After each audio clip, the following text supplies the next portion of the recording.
About this love.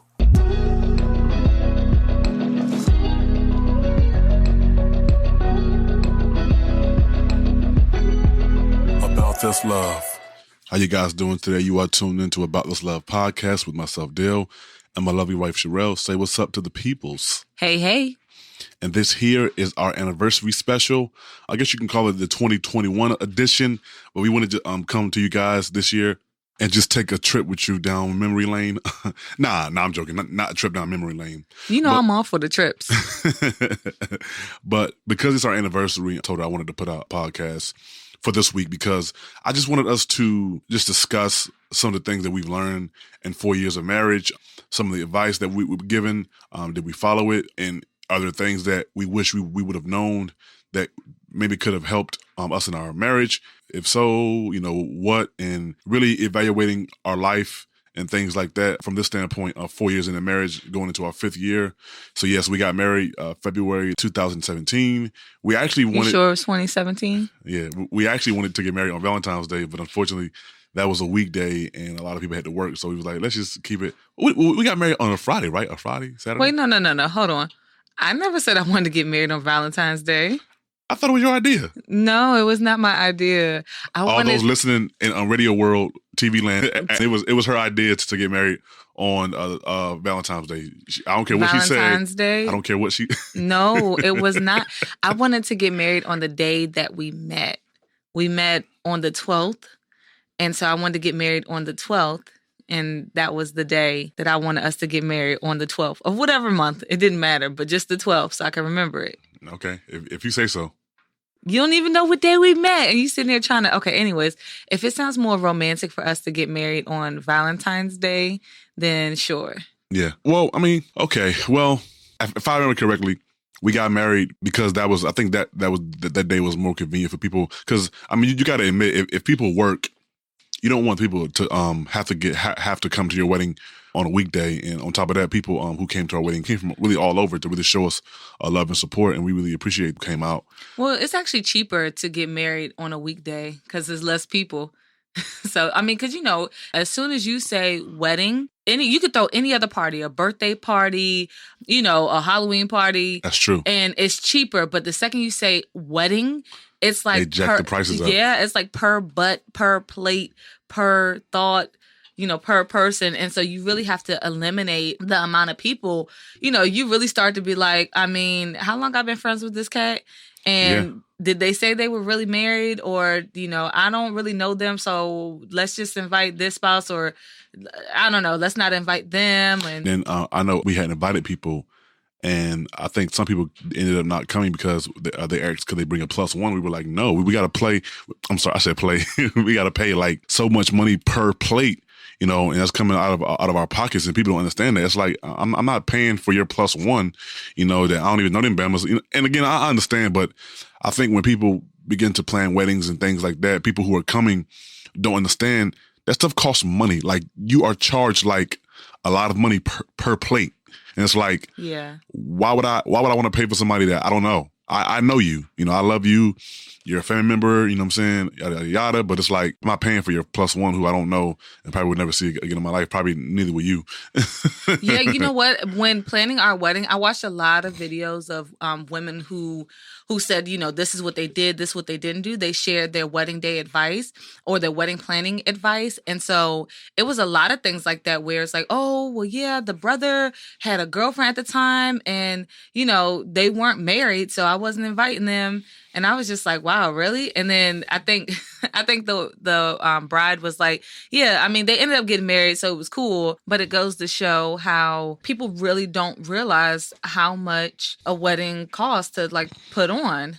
Especially for like the average Joe Blow, you know, you don't got money like that to have a $200,000 wedding. Well, $200,000, but 200 guest wedding, you know? Yeah. I mean, it's nice, but then at the end of the day, you start to reassess like, okay, who are my 200 friends and family members that care about whether or not my marriage is successful beyond this day? Yeah, and I think for the most part, it just goes to show you just about our culture, how people don't, like you said, like they don't really care. They just want to floss. Like, I just want to floss, you know what I'm saying? It's like, just thinking about, you know, the wedding day and how much it costs. How much more does your actual marriage to your spouse costs. That joint costs, you know what I'm saying? It's kind of why we're here today doing. That's why we're here. We paid the price. Yes, we paid the price, but I also, thank God that others before us paid the price so that we didn't have to pay as much as they did. Our forefathers struggled, you talk about Martin Luther King, Rosa Parks, Malcolm X. Those guys kind of paved the way so that our journey wouldn't have to be as hard as theirs was. Now, as it relates to marriage, a lot of our, what I would call mentors and spiritual father, him and his wife kind of paved the way.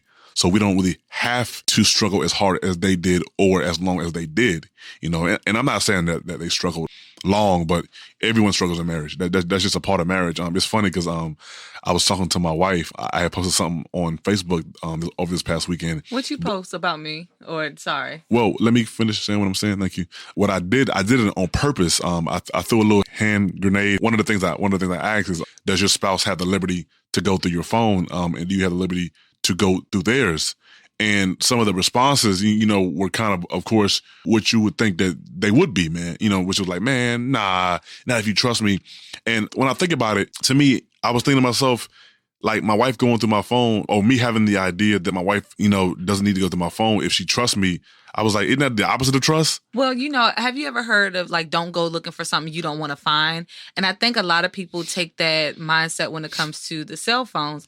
And it's just like, well, if you going through someone's phone, then you're going to find something. And it's like, well, I think what people don't understand is just that for us, when I seen you post that, I didn't think that was about me. I was just like, you're going to put the wrong perception out there that maybe something done went down and, oh, well, does other people have their wives or husbands go through their phone and, oh, must be trouble in paradise, da-da-da. But no, what I was thinking was just that, people have that false perception that, well, if I go through your phone, I'm going to find something. And when you say go through, it's like, that's like somebody saying, give me your phone so I can look through it. Let me see who you've been talking to, this and that. No, there has been something established from the beginning of our marriage where it's like, if I pick up your phone, you're not trying to snatch it away real quick because you have to hide something. I remember someone had said to us, their life is an open book. So if I find myself deleting messages or hiding things, then that's already an issue. You know what I'm saying? And it could be something small, but that's how the enemy gets you. It turns into something bigger. It starts off as something small, like deleting messages, have messages erased, or after a certain time period so that maybe your spouse won't stumble upon them. So I think that the way you phrased it, it's almost like if you wanted to let me check your phone or whatever, it's kind of like, why are you being so aggressive? Why do you want to check it? It kind of speaks to someone's insecurity. Yeah, because people that know me know I'm not that way anyway. So it's like, I'm not like, let me see your phone. And really, I got the responses that I knew I would get. But really, my reasoning for putting that up was to really kind of dive more into the issue of trust. I remember telling my wife this our first year of marriage. I forgot something had happened. Nothing big. And we were having a discussion about trust. And I was like, man, people don't even trust the Lord. Why would I trust you? And I wasn't saying that I didn't trust my wife, but what I was saying was that realistically, we've been married for a couple months now. I love you. And there is a level of trust there. Yes. But when you actually think about trust in its totality form, the one person who is most trustworthy in the universe is the Lord, and people don't trust him. So why would I trust my spouse? And people don't think about that, from that perspective. It's like, dude, people don't trust the Lord, and he's been proven to be, trustworthy, loyal, faithful, gracious, merciful. They don't trust the Lord. And you think they're going to trust their spouse? Yeah. So trust is something that is built. And on top of that, and I'm not trying to go, I'm not trying to go on a detour, babe. So bear with me. But I know, we know Bama does live in double lives. So it's like, you talking about trust, really? You know what I'm saying? I want to speak to that. So something you said, okay, well, what is something that I would have wanted to know before getting married? To be honest, I think people put out that false perception that, oh yeah, you got to go into marriage trusting and, fully loving, fully trusting. And people think that you are there on day one. It's progressive. Yeah, it's progressive. Like we said a few Or episodes back. let me say it should be progressive. Like if your spouse isn't doing anything, or if your spouse is doing things that would make you not trust them, then it's not progressive. Like if my wife is like hiding stuff or hiding money and I happen to find out, like, why would I trust you? You know, or if we agree on a certain budget and one of us is going over the budget for whatever reason, it's like, you know, why would I trust you for it? Yeah, why would I trust you in that area of money? No, and so that's the thing. I think that we falsely go into marriage. I mean, you know, like, oh, well, we're married now, so we're an open book. Like, that's the assumption. Even if we never talk about it, even if I don't know about your past life or whatever, you still feel like you're open, or at least you have the mindset of like, no, we're open to one another until things start coming up. Yeah. It's like, oh, dang, I really don't trust this person. Oh, dang, I really don't love this person, you know, and that's just the God honest truth. You really cannot have love for a person. I want to do a podcast episode in the future just about the stages of marriage, because I read an article about it and it was so hilarious to me, because it's like, dang, so you're married, but you're not in love. Like the commitment, I read that the commitment phase is actually the last stage of marriage, not the first. And I was like, wait a minute, that's the last stage?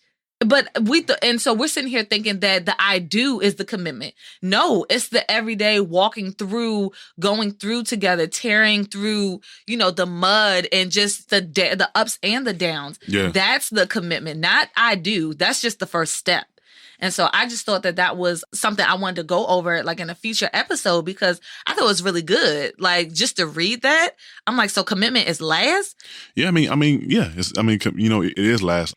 Because I know a buddy of mine, he just started talking to a young lady, and it's interesting because as he was telling me about a lot of their interaction, I was like, you know, that really reminds me a lot of me and my wife, because me and my wife, like when we first met, that first few months, we were asking each other a lot of like difficult and like personal questions, and we honestly answered them, which is probably why we are still married now, because we got a lot of that hard crap out the way. Well, we got I feel like that's the preliminary hard crap. What I'm saying is that like we talked about a lot of things that a lot of people don't talk about until they get married. You know what I'm saying? It's like, yeah. So it's like, wait a minute. You married this dude and you didn't know A, B, C, and D? Or you married this woman and you ain't know A, B, C, and D? No, yeah, they did. They married that person and they didn't care to ask certain things. So I think that one of the things that I have learned from my marriage, I think we talked about a while ago, we talked about trust and trust being progressive, because early on in my marriage, if I'm being honest, yes, I trusted my wife, but I didn't fully trust my wife, because again, that's progressive. You know, like even with the Lord shows us that he's trustworthy. You know, he asks that we trust him, but he also, the actions that he do for us in our life proves to us that we can trust him. So trust, also just having the difficult conversations is something that we've also accomplished a lot in our marriage. And I remember we would be up all night, like talking, like, and sometimes I'm talking about it would be heated arguments. Like we would have, and not like we'd be yelling and screaming, but we would have heated arguments where she would get upset and I would get upset, and we would break and we would come back like half an hour later we would come back.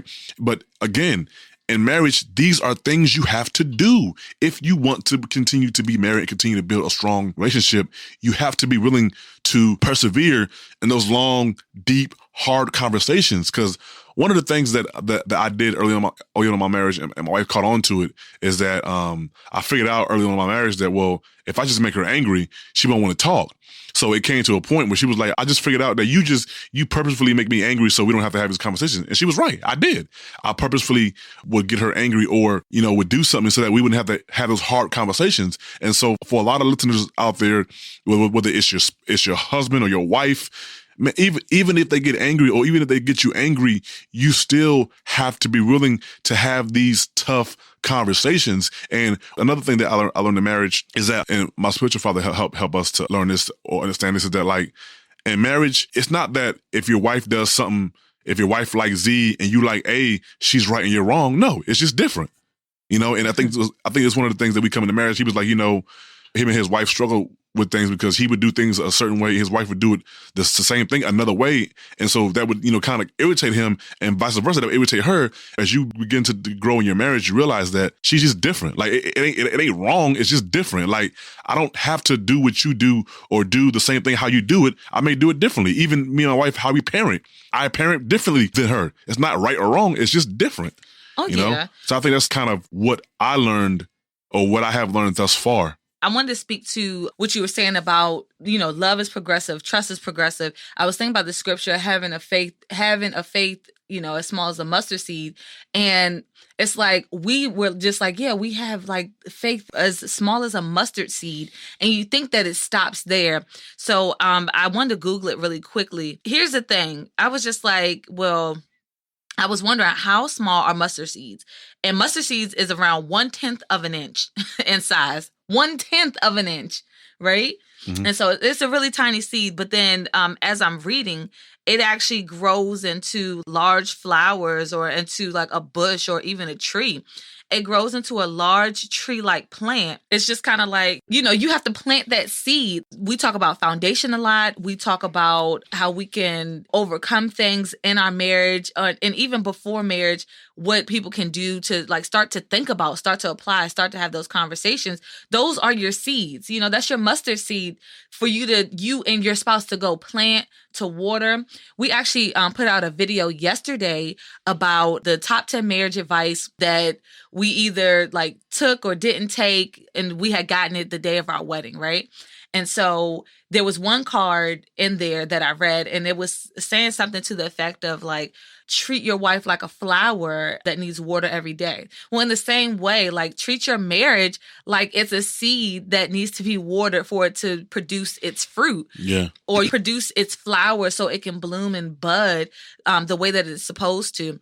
There was an analogy that we've always been given, even before we were married. Our spiritual father would say to us, it's easy for the enemy to come in and uproot a seed. Think about it. Somebody go plant a seed outside right now, and like a cat, like anybody, a cat, a worm, a bug, yeah, could come and just dig that up. But how much harder is it to come and dig up a fully grown, rooted tree?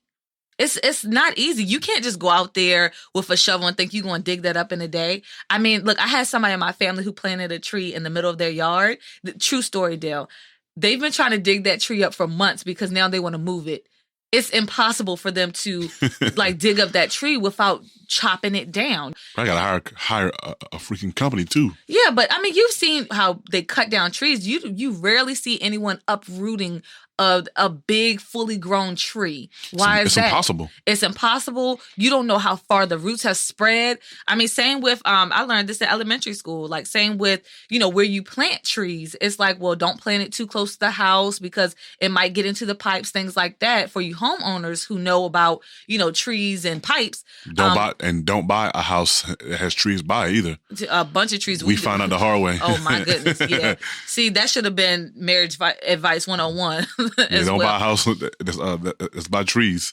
Yeah, because even if you chop down the tree, the roots are still, messing with the pipes or the plumbing system. Yep. Yeah. I mean, I know kind of unrelated, but related. But, that was one of the first things that I remembered about the roots of a tree. So think about how far you can grow the roots of your marriage if you water it and care for it over the years. And, it's funny. The other day, me and my wife had went to Costco's. I had got the items. So I was coming out to leave, and I saw a woman and her husband.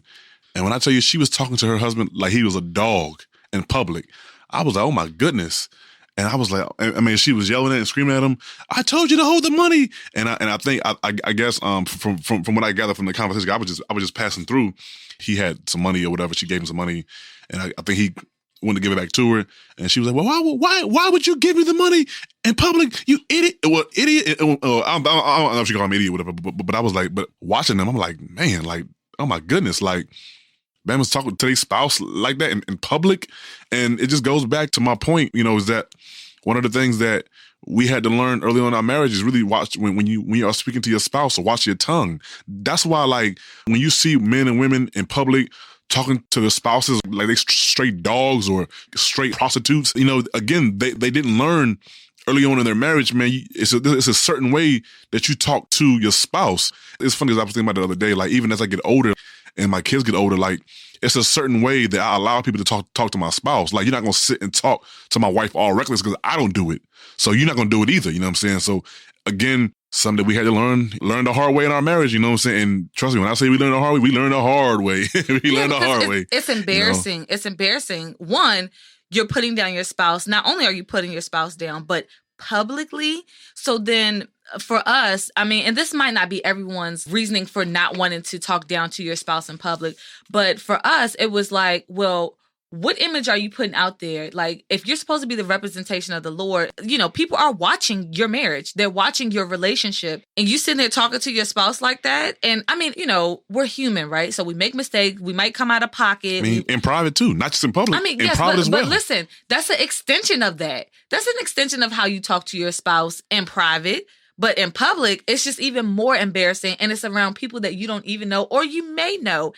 I think it just really belittles your spouse, and it doesn't provide space for them to feel safe, for them to feel like, okay, I made a mistake, we in public. You're not covering them. I think this generation, there's a lot of uncovering happening, and, oh, I got to speak what's on my mind. I got to say it. I don't care. You know, they embarrass me, da-da-da-da-da. I mean, there's things, Dale, that you have said that I felt embarrassed by.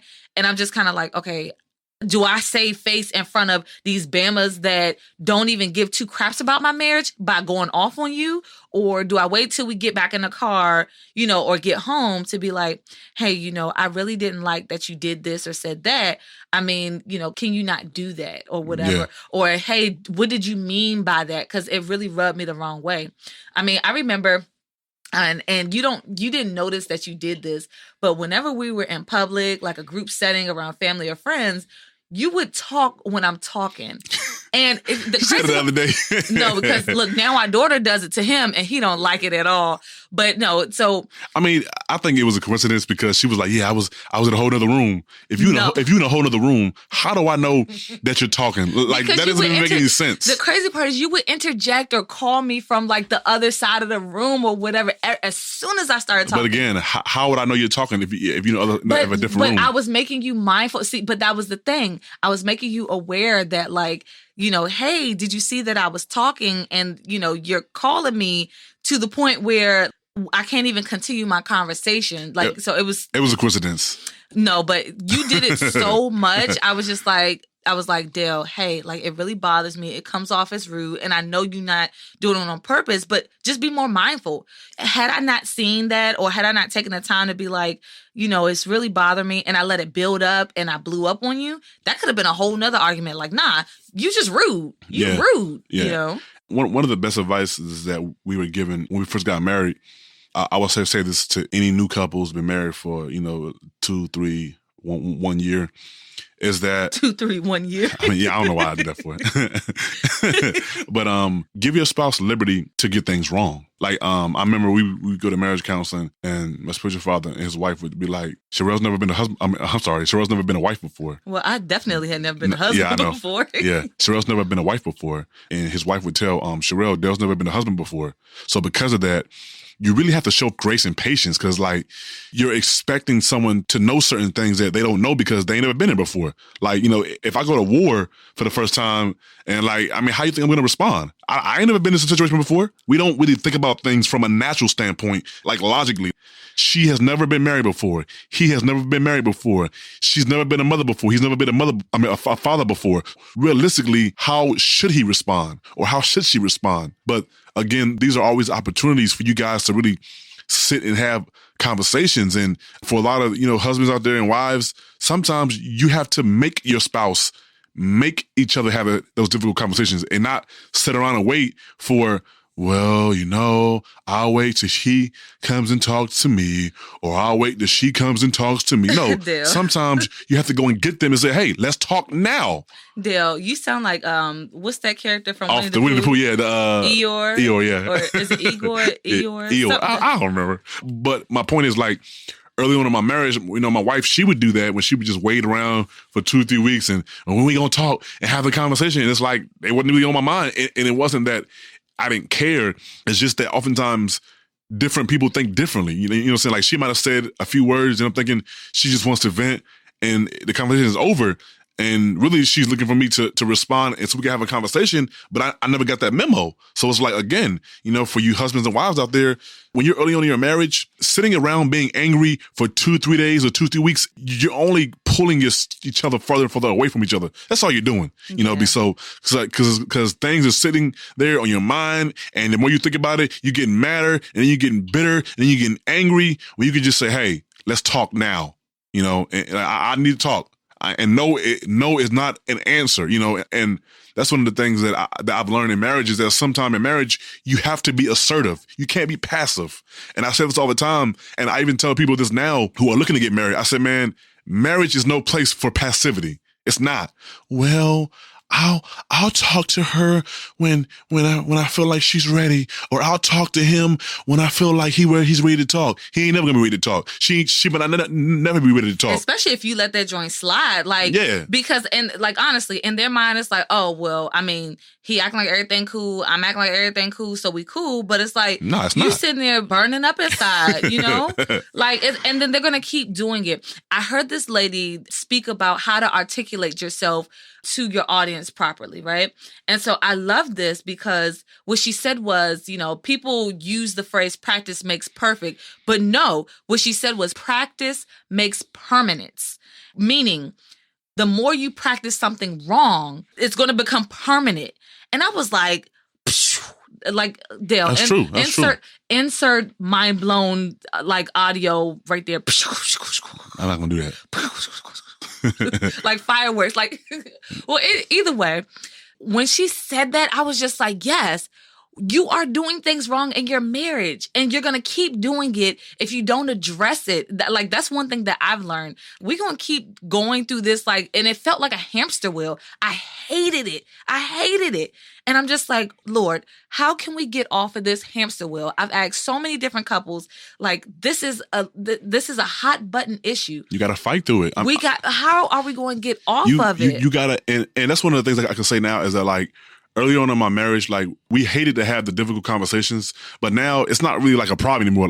We still kind of cringe, but it's like, okay, let's just talk about it. A couple weeks ago, my wife came to me, we need to talk, and we talked, and it's early on in our marriage, I probably would have, delayed, stalled a couple days, delayed a couple weeks, because I really didn't want to talk about it. So the more you do it, that's why early on in your marriage, that's why you have to do it, because it's like that's your husband, women, that's your wife, fellas. You can't allow them to delay matters that are troubling and deep on your heart.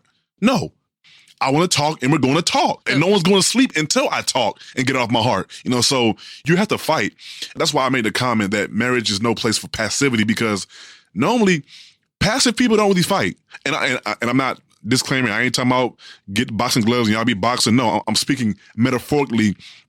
You have to fight for what you want. You have to fight to have that good marriage. You have to fight to have that peaceful house. You have to fight to have that good sex life. You have to fight, for things that you want. They're not going to come or fall in your lap because dear Father God, I want you to make me patient, Lord, and a loving husband and wife. God's not going to just by osmosis. No, the Lord's going to give you the grace and give you the patience to endure and give you everything that you need to get that. But the work is required for you to do. Yeah. The Lord will give you the grace so you can bear and be more patient and be more loving. But the work is still required for you. You're going to have to still do the work. God ain't going to come down from heaven and do the work for you. No, you have to do the work. I gave this analogy or this story a couple episodes back. When I was in elementary school, I did not like math. And I used to get off the bus and I used to pray that, Lord, please let my math homework be done by the time I get to school. By the time the teacher asks for the math homework, please let it be done. In my heart of hearts, I seriously used to pray. And then I will be disappointed that I go pull my, the teacher's like, okay, where's your math homework? So I go pull it out and she's like, you didn't do it. And I'm like, what? What do you mean I didn't do it? It was done right there. As if like it was supposed to be done. And I feel like we take that same mentality when it comes to our marriage. We get the work. We have to take it home and apply it practically. And then we sit there praying for the Lord to fill out the answers when we haven't even applied ourselves. You know what I'm saying? Like, yeah. And then you sitting there, you know, you going to the marriage counselor or you going back to God like, well, God, why wasn't the worksheet done? Why wasn't the math homework done? Because that's not how life works. I was going to say, like, don't get stuck on someone else's marriage, like what they have in their marriage, because the people are different. Like, we have friends who are married, you know, and again, the husband's different personality for me, different likes, different things, and same with the wife, different from my wife. So it's like, I can't have what they have because I'm not them. We don't even have the same personality. And I think sometimes people kind of covet other people's husbands and wives. You know, it's like, well, you know, that's her. That's her personality. You know, that may not be your husband's personality. May not be one who's outspoken or, you know, one who, you know, like to have conversations. That may not be his personality. He may be quiet. So you may have to just try a little harder to really talk to him. You know, saying she may not be very affectionate. You know, so you may have to kiss her and give her hugs to make her affectionate. You know, and it's just things that you learn in your marriage as you continue to grow and progress. You said and make trust. her affectionate? Yeah. Yeah, I don't think you can make you wasn't very affectionate when I met you. Well, here's the thing. I feel like I'm an affectionate person, and you can ask my family. They call me clingy all the time. But the thing is... They call you Chatty Patty. No, you definitely made that up. I made it up. Yeah. But no, so, I mean... They say that I'm really clingy and that's why my kids are clingy. I mean, I love affection, but I guess I love to give it or maybe I love to receive it, but I don't know how to like give that like in the way that you as my husband would like to receive it, if that makes sense. So that's something that we had to learn was just like, what are our love languages? Yeah. I mean, shoot, we were given the book as a wedding gift and we read it. I've read it. I didn't read that joint. I listened to the ebook. And that was on YouTube. I didn't read that joint, yo. Okay, y'all.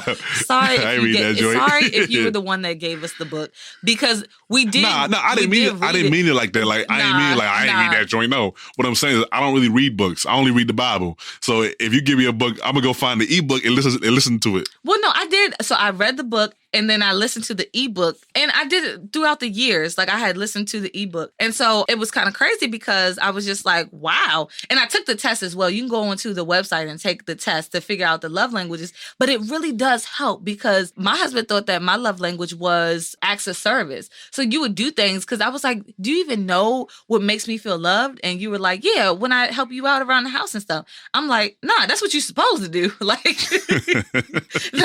nah, dude, that's what you're supposed to do. It's a song. What are you supposed to do? Oh, I've never heard that song. I might have to leave the link to that joint in the thing. I'm Christian. I don't know that. It's a Christian song, like Christian rapper. Oh, really?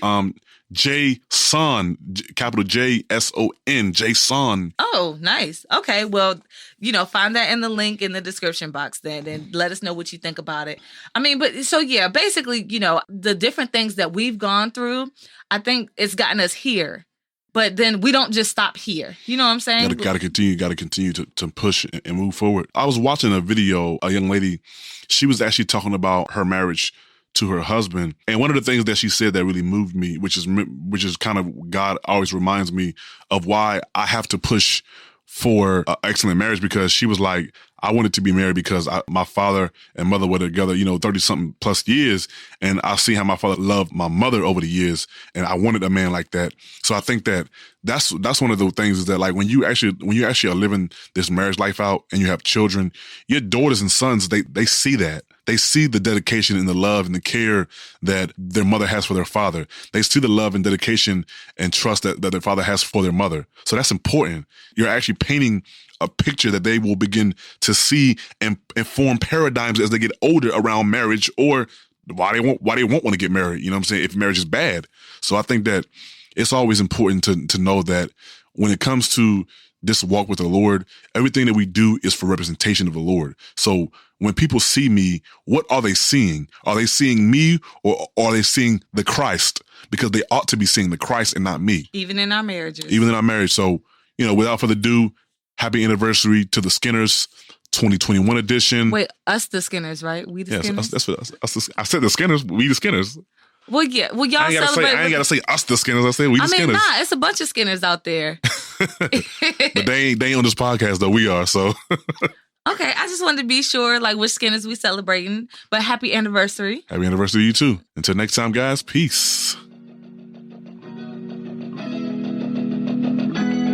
Thank you for tuning into today's podcast episode. Be sure to follow and share your thoughts as we continue the conversation on About This Love's Facebook, Instagram, and YouTube channel. Join the About This Love community on Discord. The ATL podcast episodes can be found on all podcast streaming platforms. If you've enjoyed today's conversation, please consider submitting a donation via PayPal or Cash App to keep our podcast going. Click on the link below to find our podcast and social media platforms. Thank you. Until next time, peace.